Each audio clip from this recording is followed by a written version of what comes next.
시청자 여러분 안녕하십니까. 조간으로 하루를 여는 신통방통의 윤태훈입니다. 자, 국민의힘 대선 1차 예비 경선 관문을 통과한 이 후보 8명이 바로 어제 저희 스튜디오에서 첫 TV 토론회를 가졌습니다. 스튜디오에 들어가기 전 후보들 사이에서는 살살하자라는 농담도 나왔다고 하는데 역시 본 토론에서는 거침없는 설전들이 이어졌습니다. 자, 분위기 먼저 보겠습니다. 화면 보시죠. 네,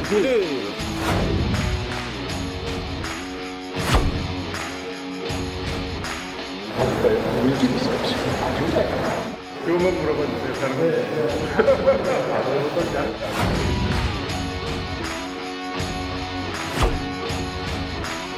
우리 보수 진영을 괴멸시키는데 앞장을 서고 보수 괴멸이 이것 때문에 된 게 아니고 됐습니다. 후보님께서 다 대표 됐습니다. 하실 때 아니, 언론에서 일일 일망언이라고 합니다. 젊은 세대들이 나는 한국계 아프리카인이라고 윤석열 후보께서 정말 대통령 자격, 대통령감으로 준비가 돼 있느냐에 대해서 아니지 않느냐라는 생각을 해봅니다. 조국 수사 잘못됐다고요? 아니 잘못된 게 아니라 과잉 수사했다는 거예요. 아니, 그 뭐가 정가족을 도려가는 수사는 없어요. 정경심 교수가 2심에서 유죄에다가 실형 판결까지 나왔는데도 과연 도륙이라고 생각하시는지. 아파트 좀 물어보겠습니다. 네네. 윤석열 후보님 청년들한테 주겠다는 자, 첫 TV 토론회였고 이제 2차 예비 경선까지 5번의 토론회가 더 남았습니다. 흥행 면에서 어떻게 좀 평가가 되는지 일단 유튜브 조회수는 굉장히 많습니다. 그렇죠. 예. 아니 저도 어저께 사실은 그 여러 군데 가보면 그걸 틀어놓고 있는 데가 굉장히 많더라고요. 네. 뭐 오늘 아침 시청률도 꽤 잘 잘 나왔잖아요. 나왔습니다. 네. 그런 걸 보면 그러니까 윤석열 후보의 첫 데뷔전 아마 이런 데에 많은 분들이 관심을 가지고 봤을 텐데 네. 뭐 그런 어떤 관심도에 비해서는 사실은 토론은 그다지 재미는 없었어요. 왜냐하면 윤석열 후보가 방어전 성격을 가지고 있었거든요. 네. 그러다 보니까 굉장히 몸조심을 하는 흔적이 역력하지 않았습니까?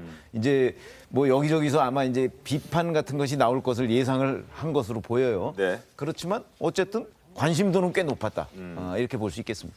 이민하 교수님은 어떻게 좀 토론해 보셨습니까? 네, 일단 후보자가 8분 되시고 네. 각 후보자들마다 다 발언을 해야 됐기 때문에 일단 좀 심도 깊은 토론은 힘들지 않았나 싶고요.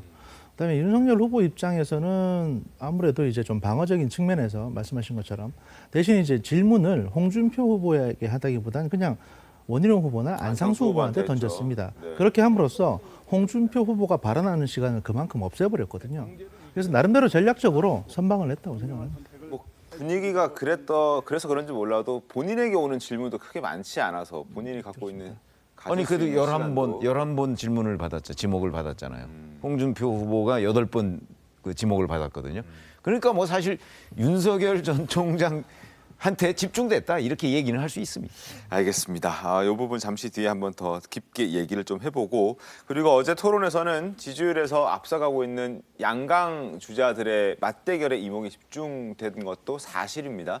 홍준표 의원, 윤 전 총장을 향해서 보수 괴멸의 책임자로 규정을 하면서 날선 비판들을 쏟아냈습니다. 그 모습 보겠습니다. 박근혜 전 대통령 수사팀장 하면서 구속시킨 그 공로로 5계단을 건너뛰어가지고 중앙지검장을 했어요. 중앙지검장 때는 우리 보수 진영을 괴멸시키는데 앞장을 서고 우리 당에 들어올 때 당원이나 대국민 사과라고도 하는 게 그게 맞지 않습니까? 제가 당시에 그 검사로서 맡은 소임을 했고 그리고 법리와 증거에 기반해서 제가 일을 처리했는데 사과를 한다는 것은 그거는 맞지 않고요. 박근혜 이명박은 죽은 권력이에요. 죽은 권력을 어떻게 이래 잔인하게 수사를 합니까? 보수 괴멸에 검찰 수사가 그 보수를 괴멸시켰다고 말씀을 하시는데 지금 국회의원에 대해서는 정말 그 신중하고도 신중하게 저는 응했습니다. 됐습니다. 그분들이 예, 그런데 할 생각이 없으시니까. 보수 괴멸이라고 하는 것을 보수 괴멸이 이것 때문에 된 게 아니고 많은 분들은 됐습니다. 후보님께서 야, 당대표 됐습니다. 하실 때 아니 뭐 그리고 두 2018년에 번째, 그 지방선거가 가만히 있어봐.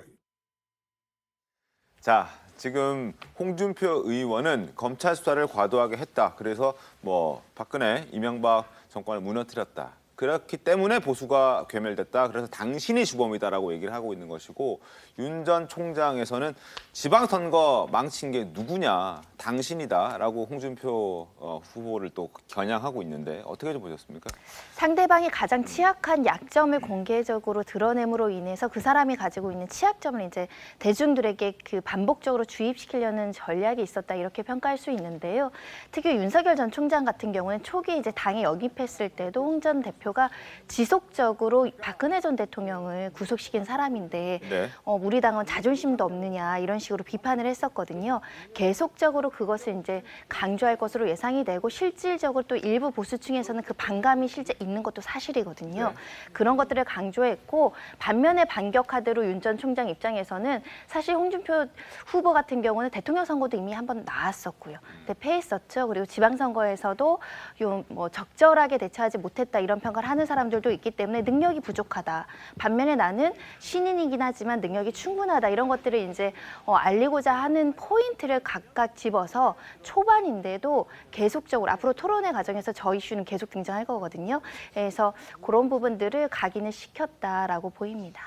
근데 결국은 이 경선에서 이제 보수의 표가 굉장히 중요한 거 아니었어요? 네. 그러면 사실 이제 탄핵의 원인이 됐던 박근혜 전 대통령 수사팀장으로서 윤석열 전 총장이 관여를 했었고, 그다음에 또 중앙지검장 그다음에 검찰총장 하면서 이제 적폐 수사를 했잖아요. 네. 결국 적폐 수사는 이제 전 정권에 대한 수사거든요. 이제 그렇기 때문에 이제 홍준표 후보는 이제 그걸 물고 늘어지는 거죠. 근데 아마 뭐 홍준표 후보 입장에서는 이제 자기보다 앞서가든지 아니면 같이 가는 윤석열 전 총장을 무너뜨려야 하니까 뭐 당연히 있을 수 있는 공격이고 또 뭐 제가 거기에 대해서 동의는 하지 않지만 네. 뭐 일부는 일리가 있다고 봐요. 그런데 우리가 객관적 입장에서 그럼 보수 괴멸의 책임이 누가 있느냐? 결국 지금 홍준표 후보가 항상 하는 얘기가 그거예요. 1000명 뭐 수사해갖고 200명 구속시켰고 그중에 5명이 뭐 극단적 선택했다 하는데 이건 전혀 근거가 없거든요. 5명 극단적 선택한 것도 보면 그중에 일부는 또 경찰 수사받다가 또 극단적 선택한 사람도 있고 그래서 극단적 선택의 원인이 그 윤석열 총장의 수사 도중에 일어났다고 볼 수 없고 또 수사를 한다고 해서 또 극단적 선택에 대해서 사실 윤석열 전 총장이 책임이 있는 건 아니거든요. 그러면 보수개멸이라는 자체가 네. 실질적으로는 총선과 지방선거를 통해서 완전히 참패한 거 아니에요? 참패도 그냥 참패가 아니잖아요. 그러면 그 원인은 국민이 보수개멸에 대해서 사실은 표를 던져준 거예요. 그러니까 자신들의 책임이 있는 거예요. 그러니까 그걸 인식하지 못하고 이걸 자꾸 수사기관에 돌리는 것은 잘못됐다고 생각을 하고 네. 그러면 홍준표 후보랄지 황교안 후보가 전형적인 책임이 있는 사람이죠. 왜냐하면 탄핵 이후에 대표를 했던 사람 아닙니까? 그러면 국민의 어떤 탄핵을 그걸 받아들여야 하는 거고 거기에 근거해서 혁신을 했어야 하고 변화를 했어야 하는데 이전에 뭐 친박 위주에 그대로 가다가 결국 몰살당하고 보수가 괴멸된 거죠. 그래서 그 책임은 자신들에게 있음에도 불구하고 이 책임을 남에게 돌리려고 하는 것은 제가 볼 때는 잘못됐다 이렇게 봅니다. 알겠습니다. 자, 그리고 박근혜 전 대통령을 둘러싼 설전, 공방은 유승민 전 의원과 홍준표 의원 사이에서도 벌어졌습니다. 확인해 보겠습니다. 말이 180도 바뀌는 그런 경우를 제가 굉장히 많이 봤습니다. 예를 들면 박근혜 전 대통령에 대해서 춘향이 아니고 향단이었다. 탄핵을 당해도 싸다. 또 헌법재판소 판결에 대해서 뭐 박근혜 대통령은 잡범이었다. 이런 표현을 쓰시고 우선 박근혜 전 대통령 문제는 유승민 후보가 나한테 물을 자격이 없어요. 아닙니다. 저는 그리고 일관되게 자격이 없다라고 이제 그냥 단언, 뭐 다른 뭐 해명, 설명 없이 그냥 당신은 그런 얘기할 자격 없는 사람 아니냐. 아니 저 자리에서 다 똑같은 후보고 지금 토론을 하잖아요. 네. 무슨 자격을 따지고 그래요? 충분히 저는 뭐 질문을 할 수가 있다고 보고 그 부분에 관해서 본인이 답변을 안 하고 저런 식으로 넘어가잖아요. 네. 뭐 자격이 있다 없다 뭐 이거는 이제 토론을 하는 자세는 아니고 그리고 윤석열 후보에 대해서도 사실은 홍준표 후보가 지적한 부분이 한쪽 면만 보는 거예요. 예를 들어서 적폐 수사하고 뭐 보수를 괴멸시켰다는 부분만 본다면 네. 오늘날 윤석열 후보가 저 자리에 있지 않을 거예요. 그렇죠? 그 후에 이제 이른바 살아있는 권력에 대한 수사도 네네. 과거와 똑같이 했기 때문에 바로 저 자리에 있게 된 거거든요. 그래서 아마 유권자들 특히 야권 지지자들은 그런 부분을 동시에 볼 것이다. 저는 이렇게 판단을 합니다. 알겠습니다. 홍준표 후보 토론의 특징은 공격은 잘해요. 아주 공격은 잘하는데 자기에게 불리한 얘기가 나오면 자격이 없다. 이거 대답하지 않는 거예요. 자격이 없다. 아 됐습니다 하고 그냥 않았습니까? 뭐 이렇게. 끝내버리기 때문에 사실 이제 토론 자체가 잘 이어가지 않는 그런 경우가 꽤 많아요. 알겠습니다. 자, 그리고 고발 사주 의혹을 두고도 지금 설전이 벌어졌습니다. 홍준표 의원은 고발 사주 의혹을 놓고 윤 전 총장을 향해서 사과하라고 요구했습니다. 왜 사과하라고 요구했는지 직접 확인해 보겠습니다. 박지원 공작에 저희 캠프가 관련이 없다는 게 밝혀졌으면 최소한 그것도 사과해야 되지 않습니까? 지금 성명불상이라고 하는 거는 그 행위가 박지원 씨와 그 두 사람만으로 아니, 될 수 없기 때문에 아니, 한 것이고 가만히 지금 아직 수사가 시작도 안 됐는데 아니, 뭐가 가만히 어떻게 있어봐. 밝혀졌다는 말씀이십니까? 기자들한테 다 퍼뜨려가지고 당사자가 하루에 100통 이상씩 전화를 받게 합니까? 일주일 동안.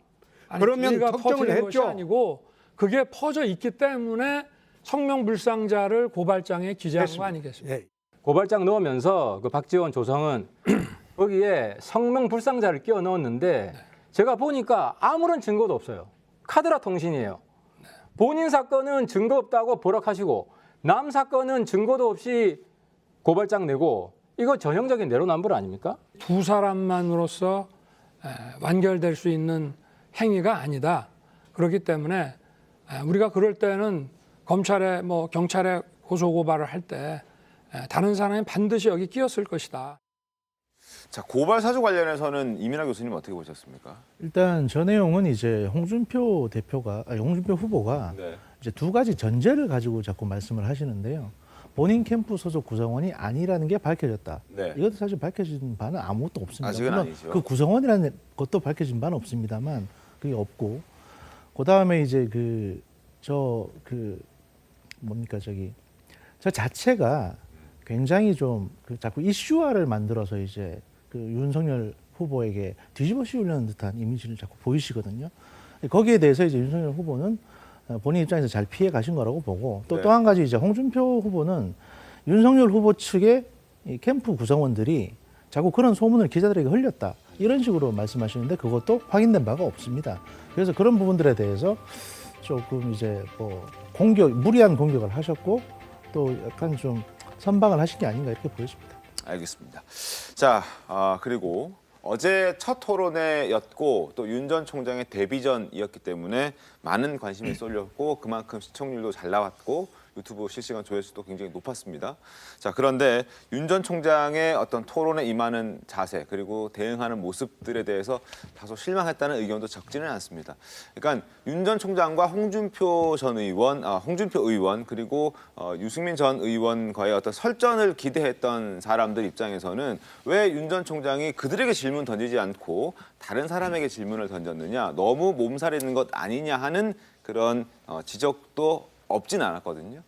손정혜 변호사님, 그런 부분에 대해서 너무 몸살이었다는 평가에 대해서는 어떻습니까? 근데 저는 나름 선방했다라고 보이는 것이 제가 그 직전 보도들이 여당에서 어떤 비판을 했었냐면 왜 국민들한테 호통을 치고 화를 내냐, 흥분을 하냐 이런 지적이 있었는데 생방을 한 번도 안 했던 사람이 뭐 인터뷰는 많이 했겠으나 네. 방송에 나와서 이렇게 설전한다는 게 굉장히 어렵고 경험이 충분히 필요한 상황인데 어제 그래도 굉장히 날카로운 질문들에 흥분하지 않고 그래도 굉장히 대척점을 갈 수 있는 갈등 관계를 좀 완화시키는 대답을 한 면에 있어서는 그나마 조금 달라진 모습과 전문가들의 코치를 받지 않았느냐 그런 생각이 들고요. 네. 다만 진짜 본 모습, 만약에 홍준표 예비후보랑 각이 발생한다거나 갈등 관계에 대해서 본인을 이렇게 주목시키는 발언들은 이제 토론의 후반쯤, 중반쯤 나타나지 않을까 생각이 들고요. 데뷔전이니까 어쩔 수 없는 구조였다고 보입니다. 김광수 변호사님. 근데 뭐 저건 전략적으로 잘한 거예요. 그러니까, 잘한 거다? 네, 지금 사실 이제 홍준표하고 이제 유승민,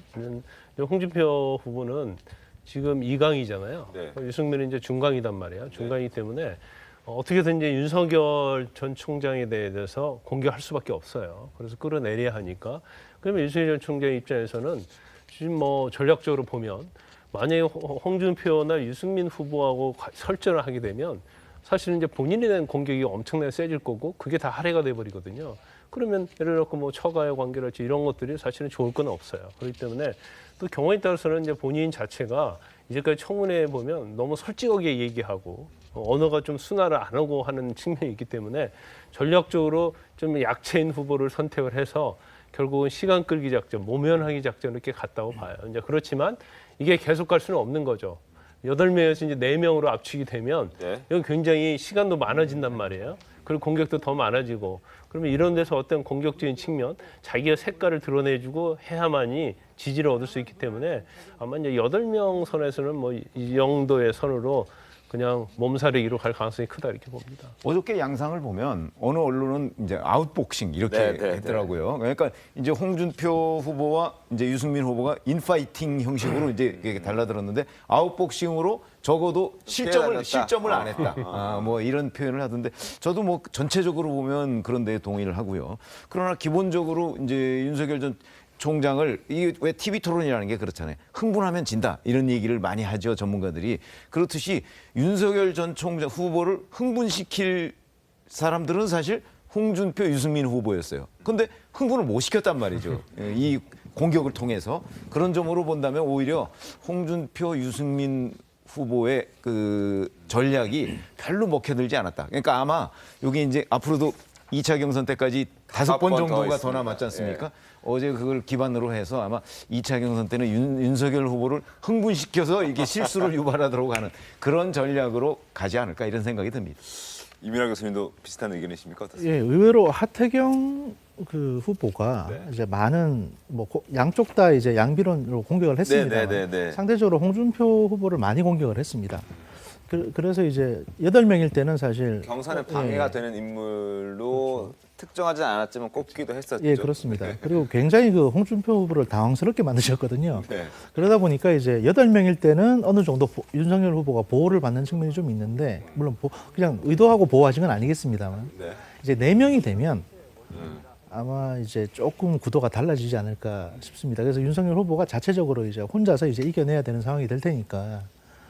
4명까지 가려면 아직 5번 더 거쳐야 되는데 그럼 5번 동안 더 이런 그 몸조심하는 스탠스를 유지하는 것도 좀 그렇지 않습니까? 그럴 수는 없을 겁니다. 그럴 수는 없을 거고 이제 아마 본인도 이게 이제 가상 연습을 많이 해봤겠습니다만 실제로 생방송에 나오는 거는 사실 처음이시거든요. 그렇기 때문에 뭐 충분히 학습도 되셨을 테고 그 다음부터는 좀 더 쉽게 가시지 않겠나 싶어요. 알겠습니다. 윤석열 총장 측면에서 이런 면이 좀 있을 수 있을 것 같아요. 이제 홍준표 후보도 항상 그런 얘기 했잖아요. 토론을 하지 못하니까 토론을 맨날 피한다. 뭐 이런 얘기 했었고 또 여당에서도 뭐 토론 못하는 후보가 어떻게 대통령이 될 수 있냐. 토론 못하는 거에 대한 엄청난 공격을 많이 했고 이걸 고의적으로 피한다 이런 얘기를 많이 했었잖아요. 근데 어제는 뭐 그래도 언론을 보니까 토론을 못했다 그런 얘기는 나오지 않는 것 같아요. 그래서 이제 데뷔전은 뭐 그럭저럭 치렀다 이렇게 볼 수 있을 것 같아요. 알겠습니다. 자정까지 준비를 했다고 하니까 준비도 많이 했다고 지금 들리는 뭐 얘기가 있긴 합니다. 어쨌든 5번의 남은 토론 또 다른 후보들과 함께 어떻게 잘 할지도 한번 지켜보겠습니다. 그리고 윤 전 총장과 홍준표 의원 그리고 다른 후보들도 마찬가지입니다. 악플에 대해서 쿨한 모습을 좀 보이는 그런 모습도 눈길을 끌었는데요. 영상으로 확인해 보겠습니다. 추미애한테 술 한잔 사야지. 아니 지금은 박지원인가? 이 반사익만 본다. 이런 취지로 지금 댓글을 달아준 것 같고요. 뭐 많은 분들이 저렇게 생각하는데 저도 뭐 크게 반대하지는 않습니다. 그렇게 말아먹고 또 나왔나? 은근 여당 후보인 듯 부인한테 집사람이 뭡니까? 역시나 꼰대 느낌. 이런 댓글이 있네요. 다 받아들이겠습니다. 그리고 앞으로 참고하도록 하겠습니다. 대통령이 되어서도 국민의 쓴소리를 다 듣겠습니다.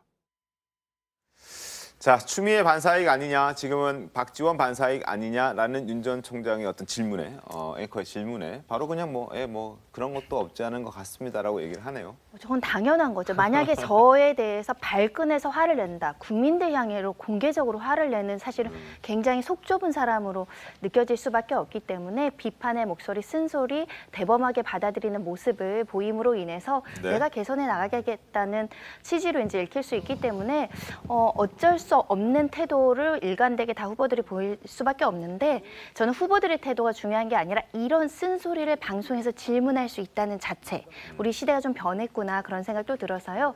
이런 식의 어떤 형식의 구성은 굉장히 적절해 보입니다. 기자분들이 질문할 수도 있고요. 또 정치 전문가가 질문할 수도 있는데 국민들이 이렇게 뜨겁게 아주 날카롭게 질문하는 거 이렇게 댓글로도 이렇게 질문할 수 있다는 게 신선했습니다. 알겠습니다. 감사합니다. TV조선이 기획을 잘했다 이런 얘기가 저희가 했습니다. 자, 그리고 조국 전 법무부 장관 수사를 두고도 공방이 벌어졌습니다. 특히 후보들은 이 홍준표 의원을 향해서 조국과 좀 썸을 타고 있는 건 아니냐 하는 식의 공격을 했는데 그 모습도 함께 보여드리겠습니다. 조국 가족 수사는 과잉 수사다. 조국 수사가 잘못됐습니까? 나는 잘못된 걸 보면 피아를 가리지 않습니다. 아니 그럼 내가 조국 수사가 잘못됐다고요? 아니 잘못된 게 아니라 과잉 수사했다는 거예요. 아니, 정가족을 도려가는 수사는 없어요. 가장이 다 책임져야 되는 거다 보고 이거 완전히 조선시대 경국대전에 나오는 법의식이다. 아니 개인이 잘못했으면 개인이 책임을 져야죠. 그게 자유민주주의예요. 법적 원칙 아닙니까? 내가 이야기하는 거는 그러니까 과잉 수사가 뭡니까? 영장 측에 과잉 수사라고 그랬죠. 많이 보세요. 하고요. 이런 식으로 아니, 그래서 아니 저는 막말 없어진 줄 알았는데 동료 후보한테 못된 짓을 하고 못되게 한다. 아니 그건 막말 도지신 겁니다. 막말 도진 게 아니고 우리 저 윤석열 아니 그 정도 역량으로 자, 왜 이렇게 홍준표 의원이 조 전 장관 수사에 대해서 좀 두둔했을까? 이 해당 발언 이후에 인터넷에서는 부야홍, 무조건 야권의 후보는 홍준표가 아니라 조국수 홍으로 뭐 좀 바뀌었다는 말도 돌고 있습니다. 그리고 진중권 전 교수도 이것은 자기가 생각했을 때는 역선택을 위해서 지금 조 전 장관의 가족 수사에 대해서 좀 옹호하는 그런 발언을 했다라는 평가도 내렸던데 최 의원님 보시기엔 어떻습니까? 저게 이제 국민의힘 그 사이트 당원 게시판 뭐 이런 데 가보면은 뭐 거의 난리가 나는 수준입니다. 어떻게 이럴 수가 있느냐. 네. 이제 조국 전 장관을 그 소환했다는 측면에서 야권 지지자들로서는 대단히 그럴 충격적이었을 수 거예요. 있죠. 그러니까 저 의도는 뭐 여러 가지가 있을 수 있겠으나 예를 들어서 이제 역선택을 부추기는 거, 뭐 이런 것도 가능성이 있고 그다음에 이제 윤석열 후보의 과거 검찰 수사 방식 뭐 이거를 비판하다 보니까 이제 아까 제가 한 면만 얘기했다고 그랬죠. 네. 왜냐하면 만약에 조국 전 장관 수사가 뭐 과잉 수사했다 뭐 이런 것도 있지만 그렇게 따지면 과거 적폐청산 수사 때도 아까는 또 뭐 보수를 괴멸시켰다 뭐 이런 얘기를 하지 않았습니까? 그러니까 어찌 보면 중립적으로 보면 그쪽도 그랬고 이쪽 수사 때도 그랬다. 똑같이 했다. 뭐 이렇게 볼 수도 있는 거거든요. 그런데 이거를 이제 조국 전 장관 그 가족을 다 끌어들여서 그 윤석열 전 총장을 비판을 하다 보니까 이제 야권 지지자들로서는 굉장히 불편했던. 저는 어저께 홍준표 후보의 저런 지적, 저런 토론 자세는 적어도 국민의힘 경선 후보로 나온 것으로는 굉장한 마이너스 요인이다 이렇게 생각을 합니다. 교수님 어떻습니까? 예, 일단 이제 그 선거를 앞두고 이게 작년 총선 때도 마찬가지입니다만 선거를 앞두고 민주당 의원들조차도 조국을 비판을 꺼려하는 이런 분위기가 있었습니다. 누구 한 사람이 비판을 하게 되면 그분은 바로 문자 폭탄을 받고 네. 그런 걸 느끼셨죠. 홍준표 의원 같은 경우에 이제 그 조국 수호 이런 식으로 이제 프레임을 잡으신 거는 본인의 지지층이라고 생각하는 일부 민주당 지지층을 의식하시는 발언으로 보이고요. 저걸 공격하는 다른 후보들은 저렇게 해서 홍준표 후보가 조국에 대해서 동정적인 모습을 보이게 한다면 홍준표 후보를 지지하는 이제 국민의힘 지지자들을 그만큼 더 지지자들 표를 줄일 수 있는 효과가 있다고 판단이 돼서 저렇게 공격을 하신 걸로 보여집니다. 전 제가 볼 때는 이제 본인의 어떤 소신이 저럴 수 있죠. 그런데 아마 이제 수사와 관련해서 이제 과잉 수사다 이 정도의 언어는 쓸 수 있다고 봐요. 그런데 조국 전 장관의 가족을 도르겠다 이 얘기 자체는 사실은 조국 전 장관의 수사 때부터 계속 여권이 주장하고 공격했던 전형적인 그 언어 아닙니까? 이 워딩인데 이 워딩을 홍준표 후보가 왜 썼을까? 저는 제가 볼 때는 상당히 의도적이라고 봐요. 첫 번째 이제 윤석열 전 총장에 대한 공격이죠. 그래서 그 부분에 대해서 드러내므로써 윤석열 총장에 대한 이제 마이너스를 유발하려고 하는 것 같고, 근데 아까 이제 두 분이 다 말씀하신 것처럼 지금 상당히 홍준표 후보가 지지 상수에는 이제 역선택, 민주당 지지자들의 선택이 굉장히 많이 포함된 걸로 여론조사에 많이 나오고 있잖아요. 그래서 저거 자체가 사실은 어떻게 보면 더 촉발시킬 수 있는 요소가 됐다는 전략적 의도가 있을 수 있다. 그래서 일단 경선에서 돼야지 본선 나갈 수 있을 거 아니에요.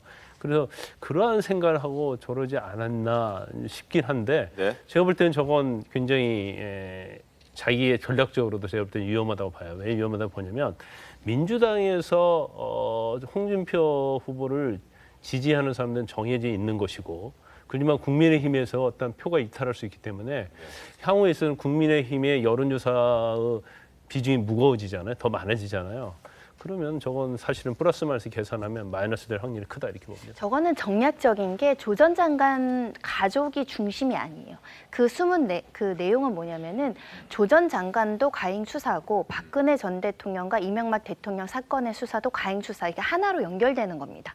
그때도 가행 수사를 하더니 이것도 좀 가행 수사가 요소가 있고 그런 검찰 조직이 개혁이 대상이고 검찰 조직의 수장은 그 당시 윤 전 총장이기 때문에 윤 전 총장은 검찰권을 남용하는 부적절한 지위에 있다. 이걸 강조하기 위한 프레임으로 일관되게 가행 수사를 이야기하고 있다라고 해석이 됩니다. 알겠습니다. 자, 그리고 본선 상대로 유력하게 예상이 되는 민주당의 이재명 지사를 놓고도 의견이 엇갈렸습니다. 자, 대선 본선에서 이재명 지사가 올라오면 어떻겠느냐라는 질문을 했는데 8명의 후보는 어떻게 답을 했을까요? 화면 보겠습니다. 상대당 후보가 이재명이면 땡큐다. OX 답해 주시죠. 우선 제가 나가면 인성이 좀 다르죠. 파퓰리스트하고 그렇지 않은 사람이 대결을 하면 또 그것도 국민들이 파퓰리스트를 찍지 못할 것이다. 네. 그래서 또 같이 인파이터이기 때문에 예. 싸움을 붙으면 내가 이기죠. 알겠습니다. 여기까지 듣고요. 기본을 얘기하는데 저는 그 이야기를 들을 때마다 정말 기절할 것 같아요.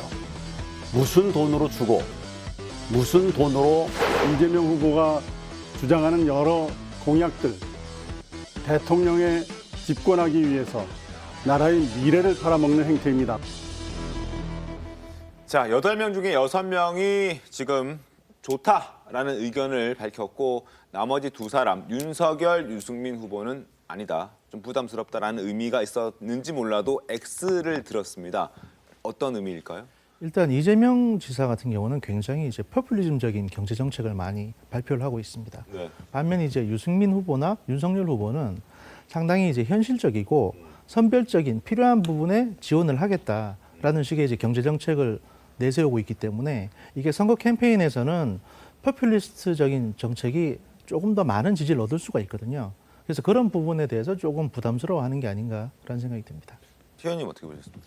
아니, 그러니까 제가 보기에도 뭐 이제 유승민 후보든 윤석열 후보든 간에 사실은 내년 3월 9일 대선이 누구 어느 한쪽의 압승으로 끝날 것이다. 그렇게 생각은 안 들죠. 네. 상대가 뭐 이재명 후보든 이낙연 후보든 간에. 아마 저는 두 사람이 그래서 이재명 후보가 되면 뭐 땡큐다 이런 데에 반대할 뜻을 표시하지 않았나. 그러니까 내년 대선은 누가 되든 간에 우리 국민의힘 후보에 누가 되든 간에 또 상대당 후보가 누가 되든 간에 사실은 박빙의 게임이다. 아마 이렇게 판단하고 있는 것으로 보입니다. 51대 49 게임이라는 얘기는 뭐 오래전부터 나왔던 그렇죠. 얘기이기 때문에 아마 그렇게 의미를 좀 받아들이면 되실 것 같습니다. 그런데 이게 좀 과열돼서 그런지 몰라도 어제 토론회가 끝나고 난 다음에 홍준표 후보 캠프 측 인사와 윤석열 후보의 지지자 간에 물리적인 충돌까지 발생을 했다고 합니다. 이거 어떻게 이런 일이 벌어진 겁니까? 그렇죠. 이 이제 TV조선에서 있었으니까 네. 아마 굉장히 열혈 지지자들이 이 TV조선 앞에 포진을 하고 있었던 것 같은데 이제 나갈 즈음에 끝날 즈음에 이제 윤석열 후보 지지자들이 아마 좀 그 문제를 삼아서 이쪽에서 이제 막고 이런 과정에서 그 약간의 충돌이 있었다고 합니다. 알겠습니다. 크게 다친 사람은 없고 그리고 양 후보 측 모두 앞으로 이런 일을 좀 자제하겠다, 뭐 잘 주의를 시키겠다라는 입장을 밝혔기 때문에 앞으로 또 이런 일이 벌어지지 않을 거라는 기대도 하고 또 그런 예상도 해봅니다. 그리고 이준석 대표 역시 양측에게 너무 과열되게 행동하지 않았으면 좋겠다라는 경고성의 발언도 했습니다. 그 목소리도 듣겠습니다. 홍준표 후보 측에서 그 지목된 인물이 아주 강하게 반박하니까 윤석열 후보 캠프에서는 우리가 딱히 홍 캠프라고 한 건 아니다. 이건 좀 웃기거든요. 제가 봤을 때는 소위 그 주어 없음 목적어 없음 뭐 이런 거 이제 하자는 건데. 그렇죠. 예, 저는 이런 거 하지 않았으면 좋겠습니다. 재밌죠, 제가 만약 그렇죠? 유도 심판 놀이를 지금 한다면 둘 다 경고 한 장씩 그냥. 아, 둘 다? 예. 왜 근데 둘 다요? 지금 재기한 쪽은 먼저 재기한 쪽이 따로 있는데. 그냥 공평한 척 하려고. 근데 앞으로 안 하면 됩니다, 둘 다. 자, 대표가 경고성 멘트를 한 만큼 뭐 또 충돌 부상자까지 안 나왔다고 하니까 앞으로 이런 사건은 좀 안 나타났으면 하는 그런 바람입니다. 자, 두 번째 주제 가겠습니다. 지금부터는 고발 사주 의혹에 대해서 이야기 좀 해보겠습니다. 박지원 원장과 또 조성은 씨가 8월 11일 만남 이후에 또다시 만났다는 소식 어제도 저희가 전해드렸었는데 조성은 씨가 직접 라디오에 출연해서 그 사실, 해당 사실을 인정했습니다. 어떤 이야기를 했는지 들어보고 또 이들이 한 달에 2번씩이나 만난 이유, 1년에 3번 만난 이유 과연 무엇인지 자세하게 패널들과 이야기 나눠보도록 하겠습니다. 뉴스버스에 보도되기 전 8월 10일 박지원 국정원장과 한 차례 만나셨고 보도가 나간 이후에 또 한 번 더 만나셨다 이렇게 나오던데요. 맞습니까? 네. 저도 찾아보니 한 8월 넷째 주쯤이더라고요. 그럼 한 2, 3주 후에 보신 거네요? 그렇죠. 네. 뭐 사실 밝히기도 좀 민망하지만 예. 근처에 있다고 하시니까 잠깐 티타임 하자고 하셔서 업무 미팅 하다가 바로 그냥 잠시 가서 뵌 것뿐입니다. 거기서 뭐 뉴스버스 보도에 대한 이야기는 나누지 않으셨고요? 전혀 나누지 않았습니다. 그래요? 자, 조성은 씨 분명 박지원 원장과의 만남은 8월 11일 한 번뿐이었다라고 당초 얘기는 했었습니다. 그런데 말이 바뀐 겁니다. 지난 14일 인터뷰 때 목소리 들어보겠습니다. 박지원 원장님은 9월 달에는 또 다시 만나셨나요? 아니요. 그래요? 네. 8월 11일 이후에 추가로 만난 그 적이 이후로 한 번도 없어요. 추가로 만난 적이 제가 없고. 그냥 국내에 있을지 어디 계실지도 모르는데. 자, 저 발언이 있고 난 다음 날 바로 한 차례 더 만났다는 기사가 나왔고 그리고 바로 인정을 또 한 건데 자, 중앙일보에서 조성은 씨와 단독 인터뷰를 했습니다. 중앙일보도 진중권 전 교수와 조성은 씨의 SNS 대화 내용을 소개했는데 화면 보겠습니다.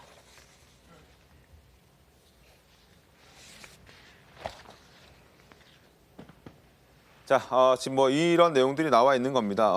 조성은 씨가 페이스북에 올린 글인데 롯데호텔 38층에서 지금 식사를 했다는 내용, 이 내용은 이제 많이 알려진 내용이고요. 그리고 또 여러 가지 내용 중에서 왜 거짓말을 했느냐, 뭐 8월부터 지금껏 몇 번 만났느냐, 뭐 이런 것들도 지금 얘기를 했다고 하는데 이 부분에 대해서 화면이 준비가 됐습니까? 네, 이 부분입니다. 자, 왜 거짓말을 했느냐? 자, 현직 국정원장을 만난 일정을 내가 먼저 말을 못한다. 이게 뭐 조성은 씨의 해명이죠. 원장님이 공개한 경우에 한해서 그 부분에 대해서 자신이 인정할 수 있다라고 얘기를 하고 있고요.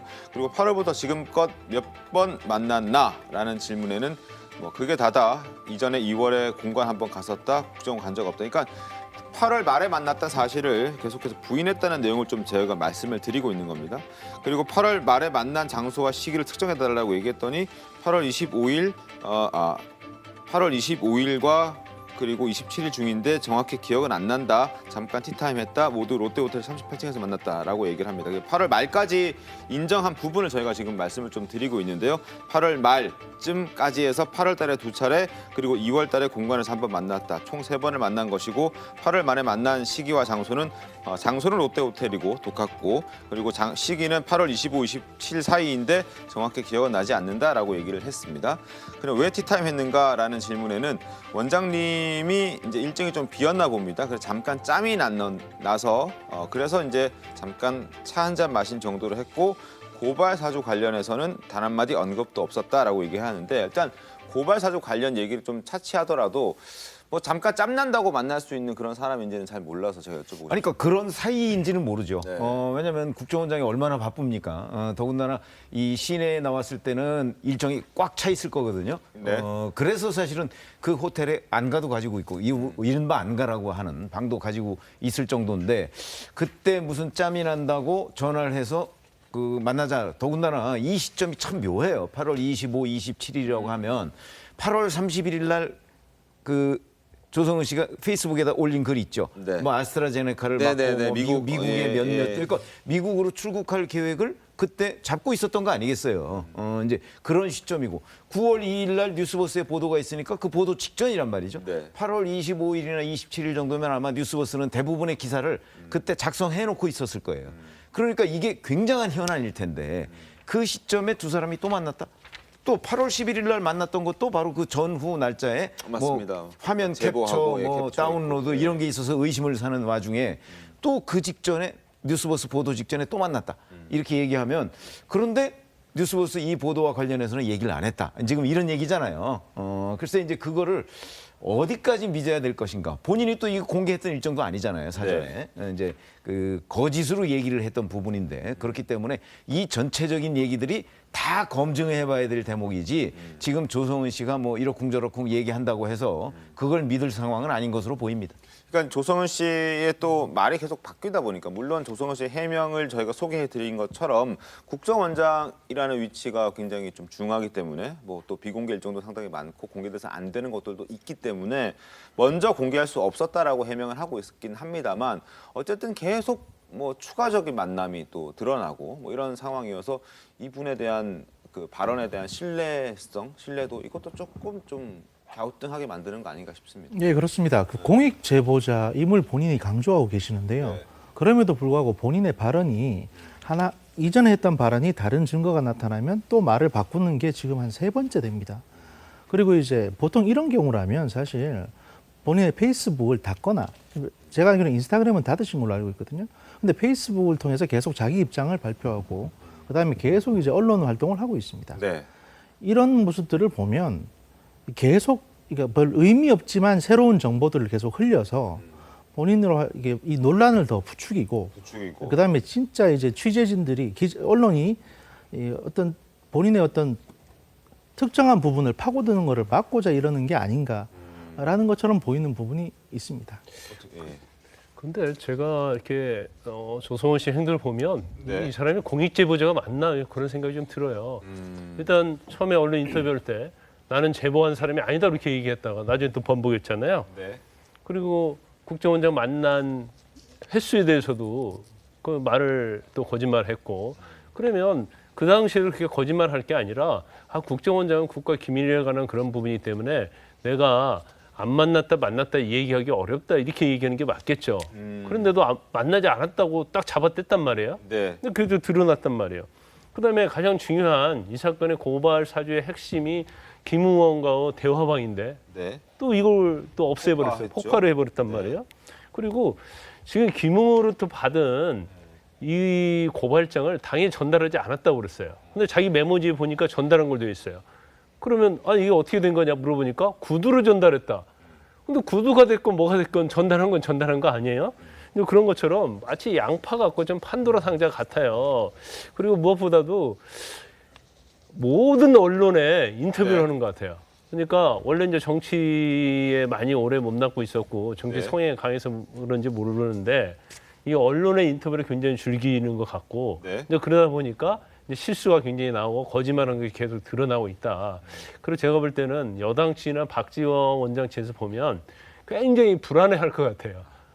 이게 사실이든 거짓이든 또 어떤 실수를 할까봐 또 그게 또 핵폭탄이 될 수 있기 때문에 그래서 공익 제보자라고 하면 언론의 인터뷰를 좀 자제를 해야 하는데 굉장히 즐기고 있지 않나 그런 생각이 듭니다. 그런 얘기들을 주변에서도 조성은 씨가 많이 듣는 것 같습니다. 조금 전 페이스북을 봤더니 4시간 전에 올린 글인데요. 굉장히 장황한데 마지막에 이런 글귀가 있습니다. 아마 오늘 저녁 8시 30분에 한 라디오에 출연하는 것 같은데요. 아마 그 출연이 마지막 언론 인터뷰가 아닐까 합니다라고 이제 메시지를 남기고 오늘자 날짜를 뒤에 박아놨습니다. 그래서 아마 지금부터는 좀 언론과의 접촉을 좀 최대한 자제하겠다. 뭐 극단적으로 말씀드리면 이제 안 하겠다. 뭐 이렇게 메시지를 남긴 걸로 봐서 주변에서도 뭐 이런저런 얘기들이 좀 본인한테 들렸던 것 같다는 생각도 듭니다. 그리고 또 하나 더 풀어야 될 게 국민의힘 권선동 의원 같은 경우에는 조성은 씨가 지금 8월 말에 박지원 국정원장을 만났다는 게 끝이 아니라 9월 8일에도 만났다는 제보가 있다라고 얘기를 한 적이 있습니다. 여기에 대해서 조성은 씨도 극구 부인했거든요. 영상 보겠습니다. 또 윤석열 후보가 고발사주 의혹 관련 기자회견을 했던 지난 9월 8일 저녁에도 둘이 또 만났다 이런 제보가 있습니다. 권성동 국민의힘 의원이 9월 8일에 또 두 분이 만나지 않았느냐 이런 얘기를 했는데 이건 어떻게 됩니까? 9월 8일은 수사기관에서 포렌식 절차를 하루 종일 참관을 했습니다. 전혀 사실이 아닙니다. 포렌식 내용이 많아서요. 예. 뭐 하루 종일 잡혀 있었습니다.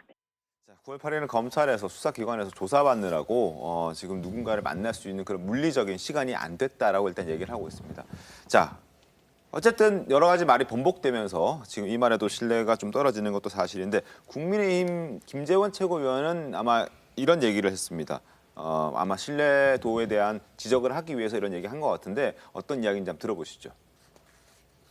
저는 호텔 호화 일식당에서의 만남도 굉장히 궁금합니다. 아니 그 역사와의 대화를 했다는데 사적인 대화라고 주장하고요. 전날 그 조성은 씨가 100건이 넘는 106건 뭐 110건 뭐 이런 식으로 자기 그 스마트폰에서 이 관련 자료를 전부 출력해서 그것도 밤늦게 말입니다. 그 다음 날 역사와의 대화를 했는데 정작 그 이야기는 하지 않았다고 주장하고 아니 그럼 뭐 두 분이 팔씨름하고 놀았습니까? 하나만 더 말씀드리면 이것은요 제가 보기에 조성은 씨가 워낙 말이 많기 때문에 이런 분은 거짓말 탐지기 조사를 하면 금방 나와요. 거짓말 어렵지도 탐지기는 않아요. 증거 능력이 없잖아요. 아니 본인이 자신 있으면 동의하면 증거 능력이 생겨요. 자, 아마 자꾸 말이 바뀌니까 이런 얘기까지 나온 것 같습니다. 거짓말 탐지기까지 얘기가 나오는 것 같은데 손정희 변호사님 어떻게 좀 보셨습니까? 일단은 그 박지원 원장하고 친밀한 관계는 아까 앞서서 본 영상 중에 어깨를 툭툭 하니까 이런 태도가 있거든요. 네. 보통 제 연배들은 박지원 원장님 같은 분 만나면은 사실 일어나서 굉장히 그렇게 하지. 그러니까 굉장히 친밀해 보여서 친밀해 보인다는 것은 뭐 두 가지 다 해석이 가능하죠. 사적으로 자주 만나는 사이가 있을 수 있겠다, 자연스럽다라는 평가가 있을 수 있고 두 번째는 저렇게 친밀하기 때문에 중요한 문제에 대해서 상의하지 않았을까. 두 가지 가설이 모두 다 가능해서 이게 이제 관계에 집중하다 보면 사실은 문제 해결이 되지 않습니다. 이 사건을 하다 보면 사람의 말은 원래 불완전해요. 그래서 모든 사건에서 피해자가 일관되게 똑같은 말을 하느냐 그렇지 않거든요.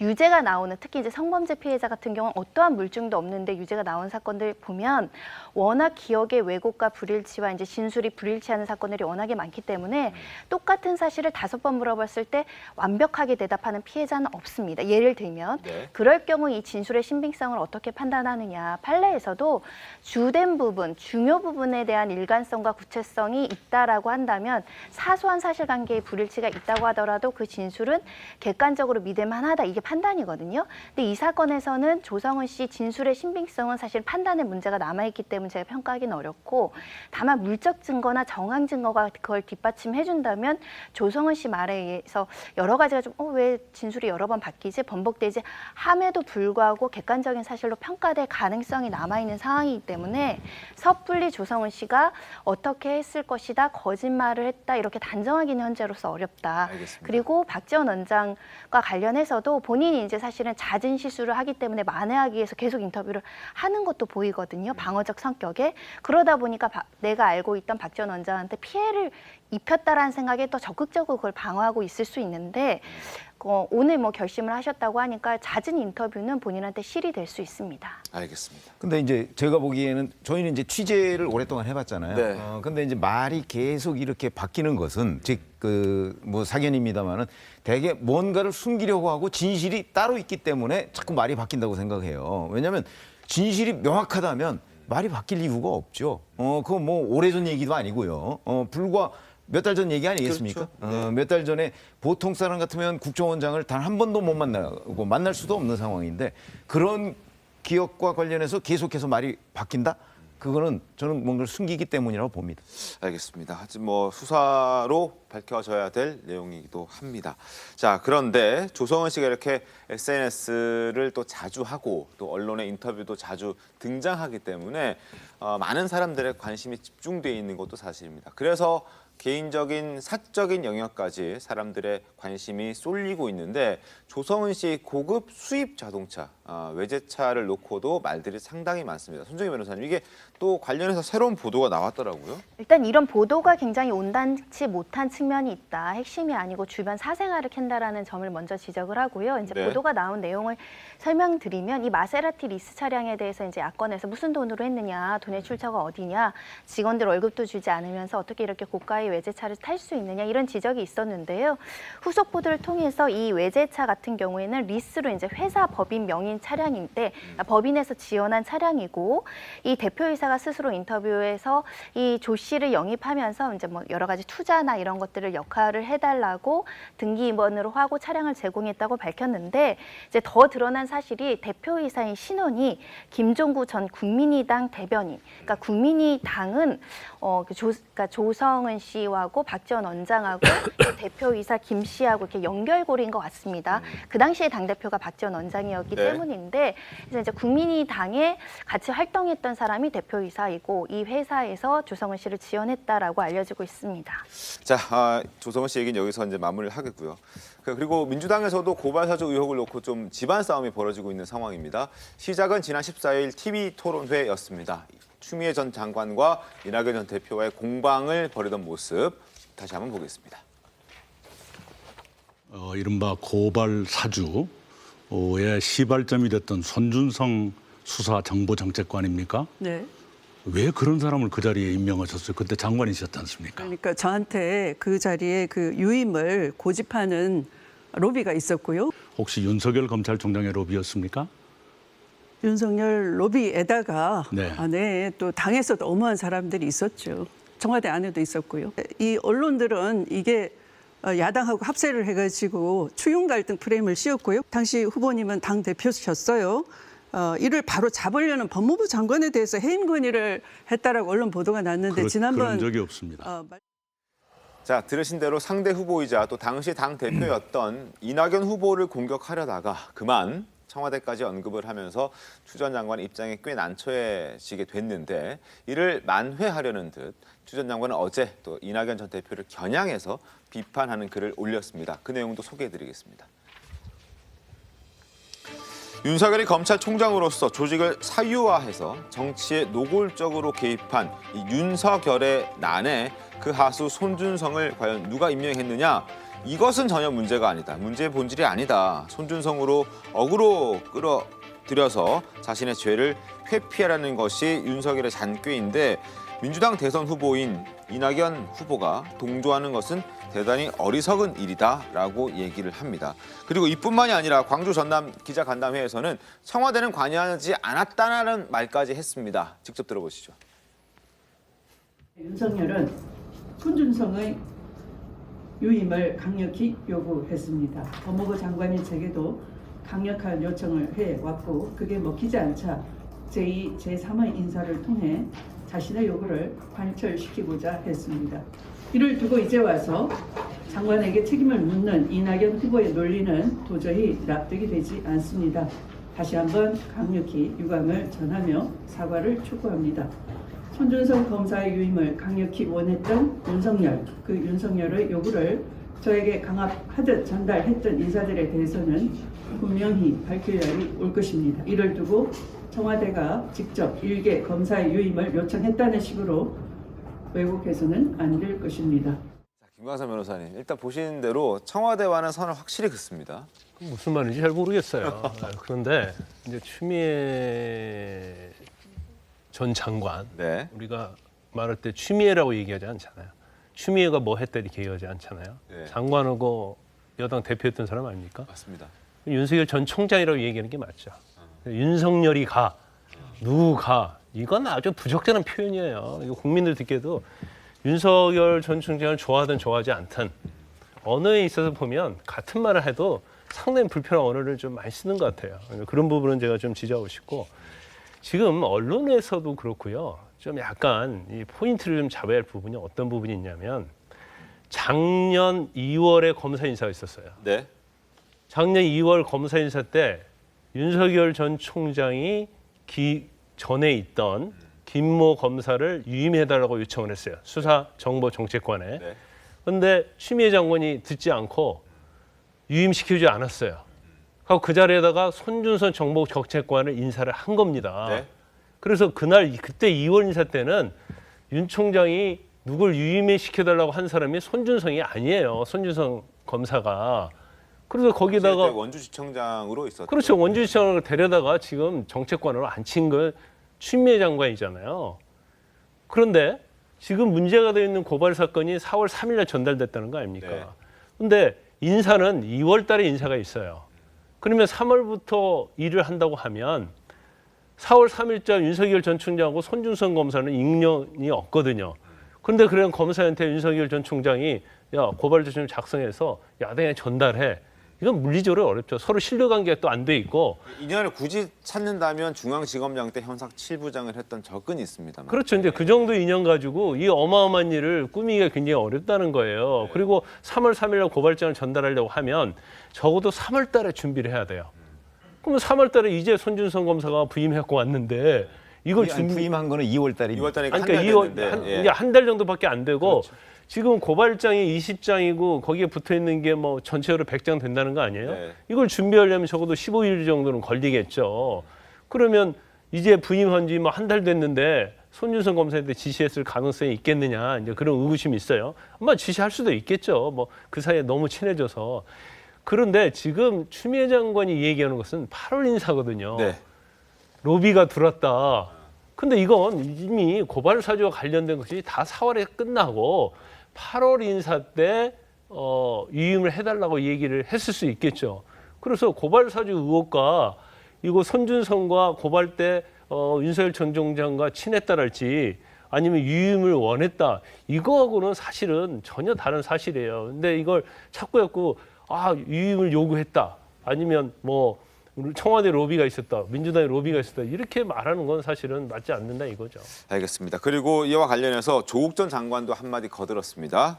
윤 전 총장과 손 검사가 굉장히 최측근이다라는 걸 주장하고 있는데 제시한 근거를 한번 보여드리겠습니다. 보시죠. 자, 지금 바로 이겁니다. 지금 성명서, 지금 당시에 2020년 11월 26일에 작성한 그 성명서인데요. 여기 성명서의 아래쪽에 보시면은 27명의 검사가 있습니다. 이 성명서는 검찰총장에 대한 징계 청구와 직무집행 정지를 부당하다는 입장을 내는 검찰의 당시 대검의 중간 간부들의 성명서인데 27명의 중간 간부 중에서 손준성 검사의 이름이 맨 앞에 있다는 이유로 맨 앞에 있으니까 가장 친한 거 아니야? 라고 조국 전 장관은 이야기를 하는 건데 오늘 아침에 제가 27명의 검사 모조리 다 한번 찾아봤는데 이게 지금 39기부터 43기까지 포함이 되어 있는데 39기가 손준성 검사가 유일했고 나머지는 다 40기부터 43기까지 이렇게 돼 있어요. 아니 그러니까 기수 순서로 지금 정한 거 아니에요? 그러니까요. 근데 그걸 네. 지금 아마 맨 앞에 있으니까 앞장섰을 것이다 이렇게 지금 조국 전 장관이 추정을 한 건데 그 추정은 명백하게 틀린 것이 되고 네. 잘 기억하시지만 작년에 그 추미애 법무부 장관이 윤석열 검찰총장을 징계하겠다라고 발표를 한 이후에 사실은 대부분의 검사들이 그러니까 언론에서 이제 친정권 검사라고 분류하는 사람 몇 사람 빼고서는 검사장급 이상, 그다음에 부장검사급, 평검사까지 대부분이 다 거기에 반대하는 성명에 동참을 했거든요. 그러니까 그 반대하는 성명에 참여했다고 해서 윤석열 총장의 최측근이다 이렇게 얘기할 수가 없는 거예요. 대부분이 했는데 솔직히 말해서 뭐 2,200명 넘는 검사 대부분이 윤석열 전 총장의 최측근은 아니잖아요. 네. 그러니까 이 예 자체가 부적절했고 더군다나 기수 순서대로 쓴 걸 가지고 아마 맨 앞에 있으니까 그 뭐 주동했을 것이다라고 하는 것도 정말 그 어이없는 주장이 돼버렸죠. 그런 점에서 본다면 그냥 이런 거는 그 좀 뭐 이렇게 알아보고 문제를 지적했어야 되는 거 아닌가 이런 생각이 듭니다. 법조 예제 관행이 있어요. 네. 검사나 판사들, 변호사 마찬가지인데 항상 서열을 정할 때는 기수가 가고요. 네. 같은 기수면 나이가 가야. 그래서 이거 절대 누구를 앞에 두고 누가 들 수가 없기 때문에 네. 검사 요즘은 그렇지만 옛날에 검찰 보직할 때도 전부 다 그 검찰청에도 이게 순서를 쭉 나열하거든요. 그러면 기수가 원칙이고 같은 기수는 나이별로 해요. 그래서 알겠습니다. 이걸 가지고 뭐 친하다 친하지 않다 이렇게 보기는 어렵죠. 알겠습니다. 39회 손준성 검사 같은 경우에는 39회 사법시험을 쳤고 지금 사법 연속 기수는 29개. 제가 이제 이걸 좀 헷갈려서 아까 말씀드린 것 같아서 바로 잡도록 하겠습니다. 자, 그 손정혜 변호사님 보시기에도 조 전 장관의 주장은 조금 억지스럽다라고 보이십니까? 어떻습니까? 일단 저는 누가 유임을 요청했는지 그리고 뭐 어떤 관계에 있는지가 또 핵심은 아닌 것 같습니다. 오히려 이제 객관적인 증거를 어떻게 해석하느냐인데 그래도 최소한 조성은 씨는 본인이 쓰던 휴대전화를 그 제출을 하고 포렌식 과정에 참여를 해서 적극적으로 수사에 참여하고 있는데 네. 송 검사는 사실 본인의 휴대폰을 또 직전에 교체를 하셨고 또 비밀번호를 알려주지 않으면서 수사에 비협조적인 태도를 보이거든요. 네. 그러니까 누가 유임했는지가 중요한 게 아니라 송 검사가 말하는 것처럼 나는 작성자도 아니고 전달자도 아니고 전혀 개입하지 않았다면 굉장히 떳떳하고 굉장히 억울한 상황일 텐데 굉장히 수동적이고 방어적인 태도를 보이는 것 자체가 객관적으로는 좀 의구심이 드는 상황이어서 네. 만약에 검사의 명예에 내가 이런 일을 했다라고 의혹을 받으면 굉장히 억울한 사건이거든요. 이런 경우는 보통 명예훼손으로 고발 조치를 하거나 본인이 가지고 있는 모든 것을 제출을 해서 이 무고함을 밝힐 것인데 굉장히 좀 뒤에 숨어있는 듯한 느낌을 가지게 해요. 그런 면이 핵심이지 않을까 합니다. 알겠습니다. 그리고 윤 전 총장 측에서는 손 검사가 윤 전 총장보다 추 전 장관과 더 가깝다 이런 주장을 지금 하고 있는 상황입니다. 윤희석 대변인 목소리 듣겠습니다. 후보가 2020년 8월 인사에서 손준성 검사를 인사이동하려고 하니 윤석열 당시 총장이 왜 수족을 잘라내냐 항의했다라고 하고 있는데 자, 애초 윤 당시 총장은 손준성 검사 전임자, 그 전임자의 그냥 유임을 원했었어요. 네. 그런데 작년 1월 8일에 1차 검찰 인사 대학살, 그걸로 손 검사가 오게 되죠. 고발장을 보냈다는 날이 4월 3일인데 그럼 그 시점에 손 검사는 대검에서 석 달도 윤 총장과 같이 근무하지 않은 신참인 거예요. 그렇게 보면 손 검사는 윤 총장보다 추미애 장관과 더 가까운 사람이라고 봐야 되겠죠. 왜냐하면 윤 총장 수족을 자르기 위해서 추 장관이 인사를 했고 그때 온 분이니까요. 나중에 자르실 것 같아요. 자, 그리고 지금부터는 화천대유란 것에 대해서 저희가 좀 논해볼까 합니다. 화천대유는 누구 것입니까? 자, 지금 이 물음이 유행처럼 번지고 있습니다. 이재명 경기도지사가 성남시장 시절 추진한 성남의 대장동 개발의 이 특혜 논란이 일파만파 퍼지고 있는 건데요. 국민의힘 의원들도 해당 지역을 현장 방문했습니다. 영상 보겠습니다. 화천대유는 누구 겁니까? 일개 개인이 1% 지분인 5천만 원만을 가지고서 무려 577억 원을 배당금으로 받았다는 것인데 이거 어느 국민이 납득할 수 있겠습니까? 이것이 어떻게 공정한 것이겠습니까? 특정인들에게 주인이 오히려 손님에 밀리는, 손님이 정체성을 휩쓸어가는 듯한 그런 양상이 전개되면서 피해가 주민들에게 가고 있습니다. 공영개발의 수익을 공공이 가져가지 않고 민간에게서 박탈된 권리의 결과가 어떤 것인지는 이 대장동의 황량한 주차장 없는 땅이 다 입증하고 있을 거라 생각을 하거든요. 최병우 의원님, 일단 국민의힘에서는 화천대유의 과도한 이익 때문에 이거 분명히 특혜가 있을 것이다. 이렇게 판단을 하고 이제 TF팀까지 꾸린 것 같은데 이게 이제 이재명 지사를 겨냥하는 이유는 뭡니까? 아니 당시 이 개발을 이재명 성남시장이 했거든요. 왜 그러냐면 이재명 성남시장이 2014년에 성남시장에 재선이 되면서 그전에는 이게 민영개발이었어요. 네. 근데 이거를 민영개발을 없애고 공영개발로 전환을 하면서 이제 성남시 산하기관인 성남도시개발공사가 네. 이걸 주관하게 되니까 그러니까 이제 이재명 성남시장의 책임론이 나오고 있는 것이고 그다음에 이재명 성남시장 뿐만 아니라 이 화천대유의 최대 주주가 있어요. 네. 김모 씨라는 사람이 있는데 이 사람이 이 화천대유에서 뭐 470억 원인가를 장기 대여를 받아요. 근데 개인이 470억 원을 어디다 쓰겠어요. 그러니까 이제 성남시의회 같은 데에서 자, 이 470억의 최종 목적지가 어디냐.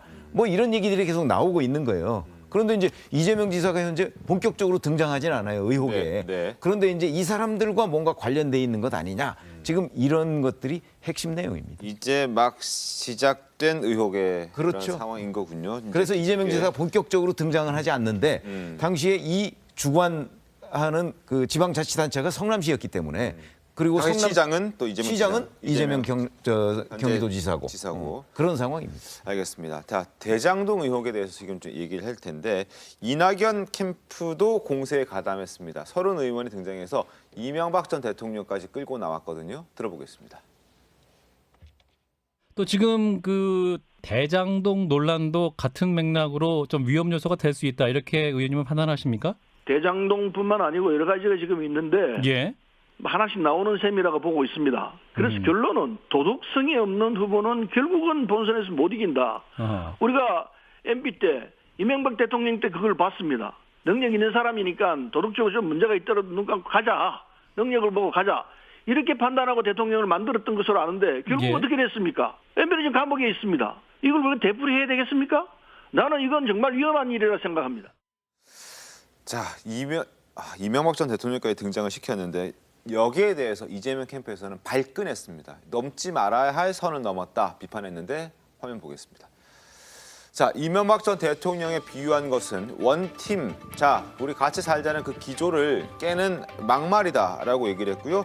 이재명 지사 역시 지금 실소유주는 물론이고 특혜조차도 없다라고 얘기를 했습니다. 대장동 수사를 공개 의뢰한다. 제기되고 있는 모든 왜곡과 조작을 하나부터 열까지 샅샅이 수사해달라. 수사 결과에 따라 책임질 일이 있으면 책임지겠다라고 얘기하고 있고요. 그리고 어떤 의혹도 발견되지 않는다면 문제 제기한 모든 주체들에 대해서 철저하게 죄를 물을 것이다라고 얘기하고 민주주의를 유린하고 국민의 판단을 현혹한 죄를 철저히 물어 합당한 대가를 치러가겠다라고 얘기했습니다. 그리고 14일에도 직접 기자회견까지 했습니다. 목소리 듣겠습니다. 대장동 개발은 민간 개발 특혜 사업을 막고 무려 5,503억 원을 시민의 이익으로 환수한 모범적인 공익 사업입니다. 대장동 개발 사업을 둘러싼 억측, 의도적인 곡해, 또 왜곡 보도, 네거티브를 넘어선 마타도아가 난무하고 있습니다. 사실은 의문 가질 게 없어요. 조금만 팩트를 확인하면. 의사 보니까는 네. 그 화천 결과를 가져간 게 그만큼 리스크를 부담했으니까 가져간 거다 이렇게 말씀하셨는데. 그건 나한테 묻지 말라니까요. 내가 언제 그렇게 얘기했어요? 그건 그들의 네. 자산 관리 배분 방식 우리는 알 수 없다. 어떻게 알겠어요? 안 가르치는데. 자, 일단 저렇게 얘기를 하고 있고요. 그리고 화천대유 특혜 의혹도 좀 복잡합니다만 여기에 또 다른 기업이 등장합니다. 개인 투자자 회사로 알려져 있는데 천화동인이라는 곳이 또 등장합니다. 김광선 변호사, 천화동인은 또 뭡니까?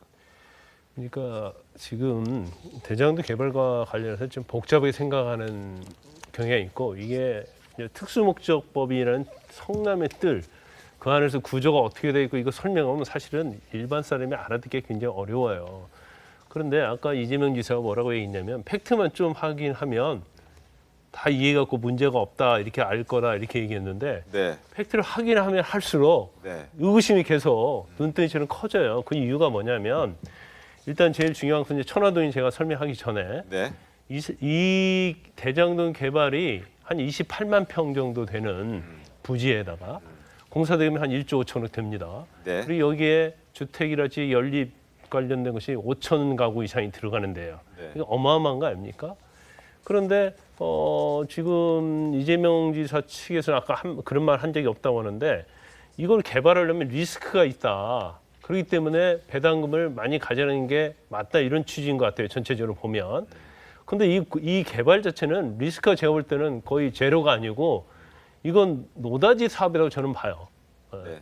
그럼에도 불구하고 그중에서 7명이 지금 3년 동안 6천억 중에서 4천억을 가져갔는데 이제 천화동인은 뭐냐면 지금 문제가 되는 것이 이 자산관리공사 하나 있잖아요. 그리고 그 나머지 6명이 SK증권을 통해서 투자를 한 거예요. 그래서 그 이름이 천화동인 그 특정 금전신탁 펀드거든요. 네. 일종의.